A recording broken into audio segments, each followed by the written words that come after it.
Hey, my name is Ivan, and welcome to the IvandoesMC channel. On this channel, we take a look at figures, roleplay items, and much more. Today, we'll be taking a look at the DX Ultraman Blazar BlazarBrace. The BlazarBrace is the transformation device for the titular Ultra from the upcoming series Ultraman Blazar. As of recording this video, the show is 3 days away from airing its first episode on the Ultraman official YouTube channel. The show looks like a solid reinvention of the Ultraman series and perhaps a start of a new era, finally breaking away from the gimmicky and overly fan-servicey era of New Generation that started from 2013's Ultraman Ginga and ended with last year's Ultraman Decker. Blazar looks like it'll be a back-to-basics style standalone Ultra show that was commonplace back in the Heisei era. Ultraman Blazar is making itself to be gritty, realistic, and somewhat grounded. Blazar seems to be a primal warrior with not too much intelligence, hell-bent on destroying his prey in the most brutal way possible. Not to mention the demonic screeches he makes in battle.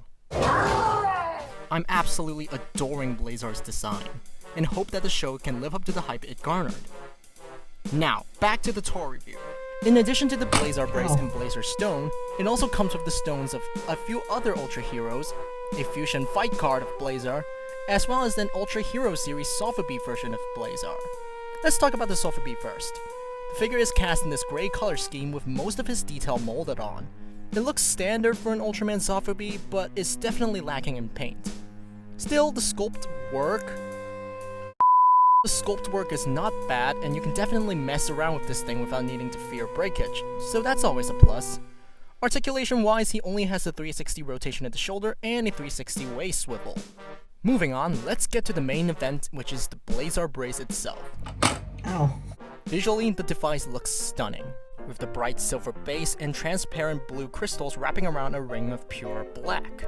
Almost looking like a black hole, which I'm sure is the intention. The red and blue lines on the side really gives the device a bit more vibrance. Overall, I got nothing to complain about this toy, or the design in general. It's fantastic. Before we talk about the functionality of the BlazarBrace, let's talk about the Blazar Stone first. The Blazar Stone looks like a mix between a coin and a shard from a meteorite. It reminds me very much of a Sentai gear, with an image of the character at the center decorated with sparkles. Behind the stone is this pin system which allows the BlazarBrace to differentiate the different stones and play their respective sounds. Now, if you buy the normal DX BlazarBrace, you'll get the Blazar Stone and the Z Stone, as well as the special edition Zero Stone if you pre-ordered it, I think. Not sure how exclusives work here. But for this special set that I bought, it also includes the stones for Ultraman, Tiga, Ginga, Decker, Zero, Belial, Victory, and Trigger. All of these look fantastic except for the exclusive one, since it looks way too toyetic and doesn't anywhere resemble a stone. Now, let's finally get to the functionality of the BlazarBrace. After inserting 3 AAA batteries and installing the wristband, the BlazarBrace is ready to be used. Here is your on-off switch. Switching it gives you this.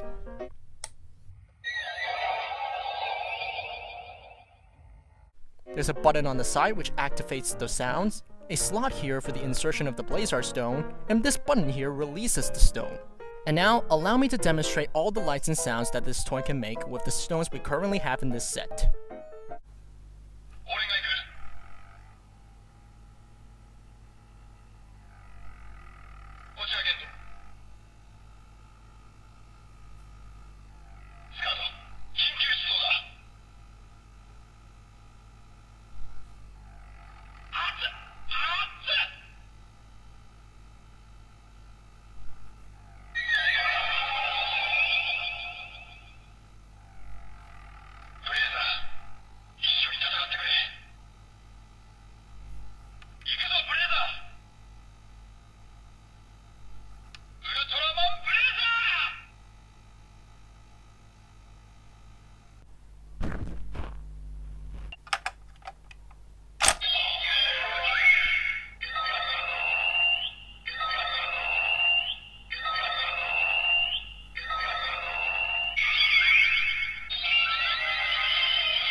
Interesting. So when it fails to detect what the stone it is, it just makes this sound. It tells you to please insert the stone again. Interesting. Let's do that again.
Mm.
Wasn't that amazing? This has probably become one of my favorite Ultraman henshin items since the Guts Spark Lens.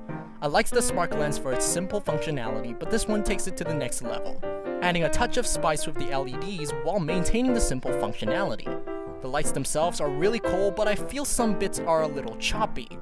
I guess there must have been limitations to make the toy affordable, which it is not, by the way, so I don't blame them too much for this. And overall, this set is absolutely amazing. You get a whole bunch of stuff that I personally don't care about, but it's great that you can get 11 stones to go along with the BlazarBrace for optimal play value. The BlazarBrace itself is a marvelous toy that incorporates LED lights to make for an immersive henshin experience, and it also includes voice phrases, which is usually only present in memorial items. And for that, in a score of 1 to 10, I give it a 9. All it needs is a little more sounds and paint to make it perfect. And thank you for watching this episode. If you enjoyed it, please consider liking and subscribing. I don't know if I'll return to YouTube full-time because I need to make it to university, but I have a lot of plans for the future. Anyways, thanks again for watching, and I'm sure we'll run into each other again. After all, the Earth is round.